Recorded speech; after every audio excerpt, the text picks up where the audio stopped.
नमस्कार, स्वागत है आपका और मैं हूं आपके साथ लता। पश्चिम बंगाल में आज तीसरे चरण के चुनाव के लिए मतदान खत्म हो गया और इसी तरह आपको बताते चले कि पहले और दूसरे मतदान की तरह तीसरे चरण में भी ममता बनर्जी को बड़ा झटका लगा है, क्योंकि अब जिस तरीके से रुझान जो सुबह से सामने आ रहे थे उसमें साफ तौर पर बीजेपी को ज्यादा बढ़त मिलती हुई यहाँ पर दिखाई दी। और इसी को लेकर हमारे साथ स्टूडियो में मौजूद हैं राजनीतिक विश्लेषक पवन त्यागी जी, जिनसे हम सीधे बातचीत करना चाहेंगे और जानने की कोशिश करेंगे कि अब जो पश्चिम बंगाल में तीसरे चरण का चुनाव हुआ है, इसके बाद जो रुझान सामने आ रहे हैं इसको लेकर उनकी क्या राय है, वो उसको इस समीकरण को कैसे समझते हैं। सर बहुत स्वागत है आपका। तो सर, जिस तरीके से पश्चिम बंगाल में आज तीसरे चरण का मतदान था और अब जिस तरीके से ममता बनर्जी को झटका लाया, क्योंकि जो मतदान जिन जिन सीटों पर आज हुआ है सर 31 सीटों पर, वो खास तौर पर टीएमसी का गढ़ माना जाती थी, लेकिन वहां पर जिस तरीके से रुख जो सुबह से दिखाई पड़ा वो वाकई ममता बनर्जी के लिए चौंकाने वाले यहाँ खड़े हैं। देखिए, वास्तव में जो पहले दो चरण थे उसमें तो 60 सीटों पे जो चुनाव हुआ उसमें लगभग 50 सीटें बीजेपी को मिलती दिखाई दी। वहां भी ममता बनर्जी को उम्मीद थी कि शायद 50-50 रह जाएगा, लेकिन वो झटका दिया दोनों चरणों के चुनाव ने कि जहां नंदीग्राम जैसी जगह से जहां वो खुद चुनाव लड़ रही थी वहां से भी वो बुरी तरह हारती दिख रही हैं। अब जैसा आपने कहा ये गढ़ है, जैसे कि आपको बताएं जो दक्षिण 24 परगना एरिया है, यहां से बाकायदा पूरे बहुमत के साथ और पूरे 10 साल ममता बनर्जी ने इसी क्षेत्र में काम किया मुस्लिम तुष्टीकरण के कारण। और आपको बताएं एक ऐसी अपील भी की थी जिसको लेकर मोदी जी ने तंज भी कसा। यहां चुनाव के पहले ममता बनर्जी ने चुनावी मंच से एक घोषणा की थी कि सभी अल्पसंख्यकों को एक हो जाना चाहिए और बीजेपी को हराने के लिए टीएमसी को वोट दें, जबकि इस तरह की अपील करना चुनाव की आचार संहिता का उल्लंघन है। इस पर मोदी जी ने टिप्पणी भी की कि यदि इस तरह की टिप्पणी, इस तरह की डिमांड, इस तरह की अपील हम कर रहे होते तो अभी तक चुनाव आयोग हमको नोटिस दे चुका होता। यानी वो ये कहना चाह रहे थे कि यदि वो ये कह देते कि सभी हिंदू एक हो जाओ और बीजेपी को वोट दो तो अभी तक पूरे देश में बवाल मच रहा होता। लेकिन ममता बनर्जी के इस बड़बोलेपन पर, इस बोल पर, चुनाव आचार संहिता के उल्लंघन पर किसी ने कुछ नहीं बोला। लेकिन खास बात यह है कि इस अपील के बावजूद भी ये तीसरे चरण के चुनाव में जिस एरिया में ममता बनर्जी ने 10 साल तुष्टीकरण के कारण केवल मदरसे और मस्जिदों को बढ़ावा दिया, उस एरिया में ममता बनर्जी का पूरा तरह से आधार खिसक चुका। और अब ममता बनर्जी कह रही है कि उस एरिया में वोटरों को डराया धमकाया गया, वहां बमबाजी हुई। हालांकि वहां हिंसा हुई है, बम कुछ एरिया में फेंके गए हैं, लेकिन ये तो कल्चर है और ये कल्चर ममता बनर्जी ने डेवलप किया। टीएमसी के गुंडों ने गुंडागर्दी करी, टोलाबाजी की। अब इस एरिया में टीएमसी का ही मुकाबला करने के लिए ये जो इंडियन सेकुलर फ्रंट है इनको बढ़ावा दे रही थी ये, और अब उन्होंने अलग से फ्रंट बना दिया। और ये होता है कि जब वो थोड़ी संख्या में होते हैं तब वो अल्पसंख्यक समुदाय जिसे ममता बनर्जी कह रही थी पहले वो किसी का सहारा लेते हैं, लेकिन जब उनकी संख्या बढ़ जाती है तब वो अपनी पार्टी अलग बनाते हैं, अपना नेता अलग चुनते हैं। और आज की डेट में ये जो क्षेत्र है पूरा जहां ये तीसरे चरण का चुनाव हुआ, इस ज्यादातर एरिया में बांग्लादेशी घुसपैठी, रोहिंग्या और इकट्ठे होकर के ये अल्पसंख्यक समाज के लोग रह रहे थे। इन्होंने अपना नेता खड़ा किया, अपना एक सेकुलर फ्रंट बना दिया ये आईएसएफ नाम का।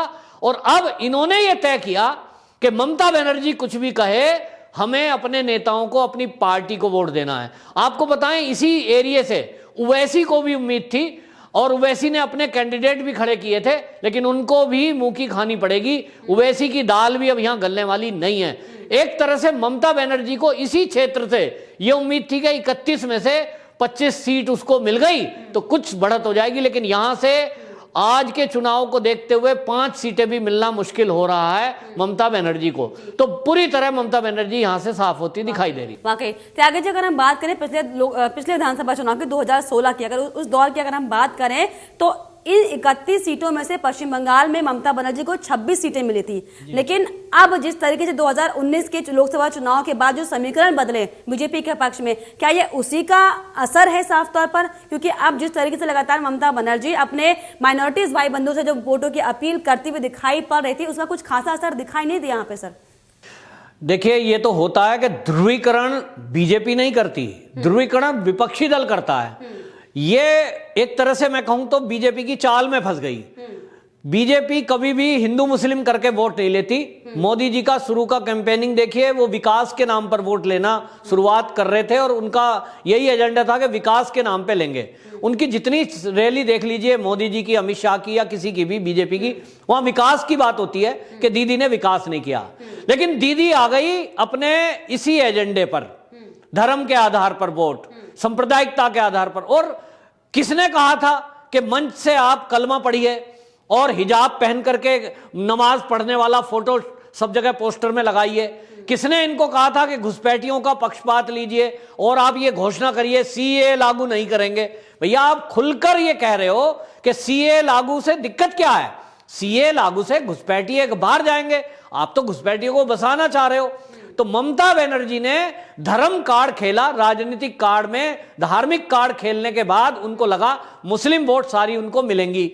वो मिलती नहीं दिखी, उन्हें लग रहा था वो तो दे ही देंगे, अब हिंदू कार्ड खेलो। तो ममता बनर्जी ही पहली वो बंदी थी जिसने मंच से चंडी पाठ पढ़ा और मंच से ये बोला मैं तो शांडिल हूं। ये बीजेपी के किसी लीडर ने तो बोला नहीं। मोदी जी ने आज तक अपना गोत्र नहीं बताया, अमित शाह ने अपना गोत्र नहीं बताया, किसी ने भी नहीं बताया। तो ममता बनर्जी ने क्यों बताया? वो इस पे ये कार्ड खेलना चाह रही थी कि इसे हिंदू मुस्लिम करके हिंदुओं की भी वोट ले, मुसलमानों की भी वोट ले। अब वो हाल हो गया ममता बनर्जी का, घर का कुत्ता, धोबी का कुत्ता, घर का ना घाट का। तो ये कहीं की भी नहीं रही और इसलिए अब यहां से भी गई। जी, तो क्या कहा जाए अब ममता बनर्जी का अगला स्टैंड क्या होगा? क्योंकि जिस तरीके से लगातार ममता बनर्जी चरण दर चरण जिस तरीके से हकीकत सामने आ रही टीएमसी पार्टी की और जिस तरीके से ममता बनर्जी की बौखलाहट सामने आ रही है, तो क्या माना जाए कि ये सर्वे का ही नतीजा है, ये रुझानों का ही नतीजा है जो ममता बनर्जी लगातार बौखलाती भी दिखाई पड़ रही है, हालांकि तमाम हकीकत भी सामने आ रही है टीएमसी की चरण दर चरण? नहीं, देखो, ये है बीजेपी की मेहनत। बीजेपी पिछले 6-7 साल से, जब से ममता बनर्जी आई है तब से उन्होंने तय कर लिया था कि अगला चुनाव हम पूरी ताकत से लड़ेंगे। एक चुनाव टर्म ममता बनर्जी जब जीत गई उसके बाद से इन्होंने मेहनत की और जो पूरे देश में बीजेपी का काम लोगों ने देखा, केंद्र सरकार का, उसको लेकर के बाकायदा वेस्ट बंगाल में काफी आक्रोश है। और ऐसा नहीं कि खाली हिंदू मुस्लिमों के बीच भी आक्रोश है कि जो केंद्र की सुविधाएं हर राज्यों में मिल रही है वो पश्चिम बंगाल में क्यों नहीं मिल रही? गरीबों को राशन टाइम पे नहीं मिल रहा, उनको मेडिकल सुविधा नहीं मिल रही, जो केंद्र सुविधा दे रहा है किसानों के खाते में सम्मान निधि, वो पैसा नहीं मिल रहा। तो ममता बनर्जी रोकने में लगी है। दूसरी बात, वो टोलाबाजी जो है, कमीशन खोरी और शोषण, ये उन मुस्लिमों का भी हो रहा है जो पढ़े लिखे हैं, जो थोड़े पैसे वाले हैं, उनको भी त्रस्त होना पड़ रहा है। तो उन लोगों ने भी तय किया है। और एक फैक्टर बहुत आपको बता रहा हूं, जो साइलेंट वोटर है वो बीजेपी की तरफ गया है। ये तीसरे चरण के वोट में भी आप देखना उसका बहुत महत्वपूर्ण है, और वो है मुसलमानों में युवा और महिलाएं। महिला बड़ी संख्या में बीजेपी को वोट देंगी इस तीसरे चरण के में भी। तो मुस्लिम वोटर भी बीजेपी की तरफ गया है, चाहे वो महिला हैं, चाहे पढ़े लिखे हैं। और बीजेपी ने जो अपने केंद्र की उपलब्धियां हैं उसको गिनाया है। दूसरी तरफ ममता बनर्जी का जो कमीशन खोरी, टोलाबाजी और गुंडागर्दी है उसको उजागर किया है। और वेस्ट बंगाल की जनता ने यह तय कर लिया कि अब बीजेपी की सरकार को लाना है। चलिए त्यागी जी, आपका समीकरण क्या कहता है? आप भी मतलब राजनीतिक विश्लेषण में काफी अच्छी पकड़ रखते हैं, विशेष राय रखते हैं, तो आपको क्या लगता है कि अब तीसरे चरण का चुनाव हो चुका है और जिस तरीके से अभी तक जो बीजेपी के पक्ष में हवा चल रही है, आपका समीकरण क्या कहता है सर? कितने वोट आने वाले हैं, कितनी सीट ममता बनर्जी को मिल रही है और कितनी बीजेपी के पक्ष में आ रही है? देखो, मेरे हिसाब से जो अभी तक के 2 चरण और आज तीसरे में हम हाल देख रहे हैं, ममता बनर्जी अगर 40 सीट ले आए तो बहुत ज्यादा है, मतलब हालत खराब है। वहां आप देखिए जिन एरिया में टीएमसी का गढ़ माना जाता था, जैसे परगना मैंने बताया 24 परगना, तो चाहे वो दक्षिण हो चाहे वो उत्तरी हो, दोनों जगह में जो मुसलमान हैं अब वो समझ चुके हैं कि बीजेपी को हराने की ताकत ममता बनर्जी में नहीं है। तो अब ये तय हो गया पश्चिम बंगाल में कि जो बीजेपी के विरोधी हैं, चाहे वो मुस्लिम कहें हम उनको, चाहे वो वामपंथी हो, कम्युनिस्ट, ये दोनों लोग ये जान चुके हैं कि ममता बनर्जी वो दल नहीं है टीएमसी जो बीजेपी को हराने की ताकत रखता हो। तो कौन है वह थर्ड फ्रंट करके सामने जो आया है, वो उस थर्ड फ्रंट को वोट दिया जा रहा है। ममता बनर्जी को एक सिरे से विपक्ष ने भी किनारे कर दिया है और उसको नकार दिया है कि ममता बनर्जी अब नहीं आएगी। तो ममता बनर्जी वास्तव में गई और ममता बनर्जी की 20-25 सीट मुश्किल से कहीं आ जाए तो समझ लो कि वो आ सकती है। बाकी एरिया में वो विपक्ष की भूमिका में भी नहीं रहेगी मजबूत। जी, वहीं इस पर सर क्या कहेंगे, जिस तरीके से लगातार ममता बनर्जी चुनाव आयोग पर सवाल खड़ा कर रही हैं, ईवीएम को लेकर तमाम बातें करती हुई नजर आ रही, लेकिन अब जब तीसरे चरण के चुनाव से पहले खुद उनके ही नेता के घर पर ईवीएम की मशीन मिल रही है, इसका क्या मतलब समझा जाए सर?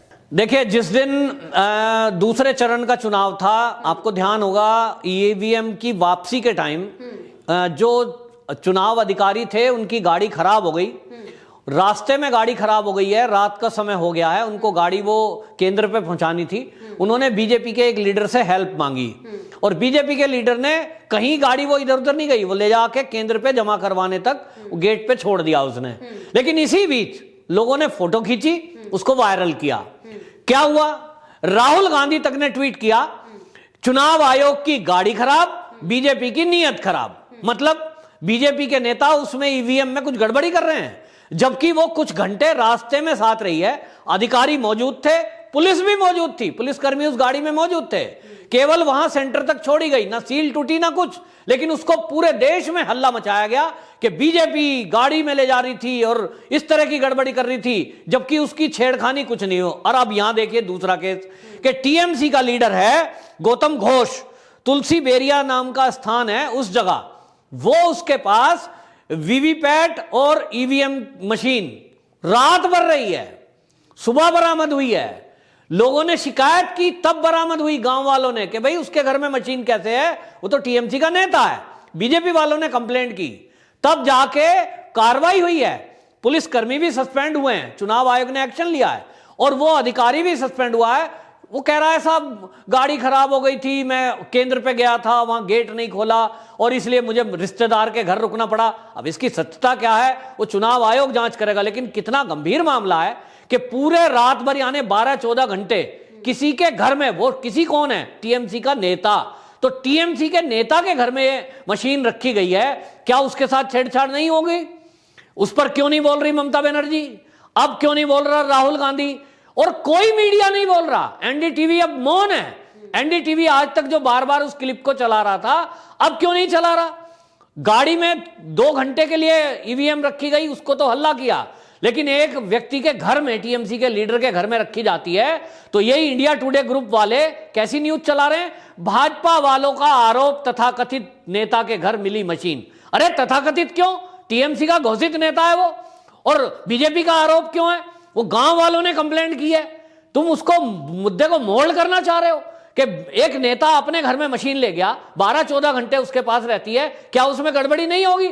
मतलब इस देश में एक ट्रेंड देखिए, ये वामपंथी लोग और ये इस तरह का मीडिया, इंडिया टुडे ग्रुप और एनडीटीवी वाले, आप देखिए किस तरह की बातें करते हैं। बीजेपी वाले कोई काम करें तो वो अपराध, और बाकी कोई करे तो वो कुछ भी नहीं।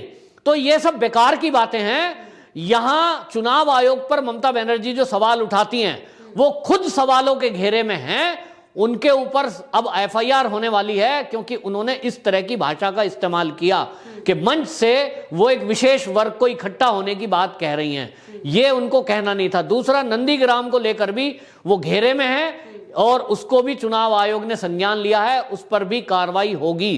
तो ममता बनर्जी एक तो सत्ता से जाएगी, दूसरी तरफ घपले घोटाले इतने किए हैं उन्होंने पश्चिम बंगाल में, और अब चुनाव आयोग का डंडा, जेल जाना उनका तय है। जी, बहुत शुक्रिया आपका खास चर्चा के लिए। तो ये थे हमारे साथ पवन त्यागी जी, जिनका साफ तौर पर कहना था कि ममता बनर्जी सत्ता से जाने वाली है, और जिस तरीके से लगातार जो रुझान आ रहे हैं इस पर 250 से ज्यादा बीजेपी को इसमें वोट मिल रहे हैं, और इसके अलावा हो सकता है कि टीएमसी पार्टी 35 से 40 तक हो सकता है कि आंकड़ा जुटा पाए। लेकिन आने वाला वक्त बताएगा कि आगामी परिणामों के बाद आखिर प्रदेश में कौन सत्ता हासिल कर पाता है और किसको जनता अपना प्यार से अपना मैंडेट देकर जनाधार देती है। फिलहाल आपकी इस पर क्या राय, हमें कमेंट बॉक्स में जरूर लिखिएगा। साथ ही साथ हमारे चैनल को सब्सक्राइब करना भी ना भूलें।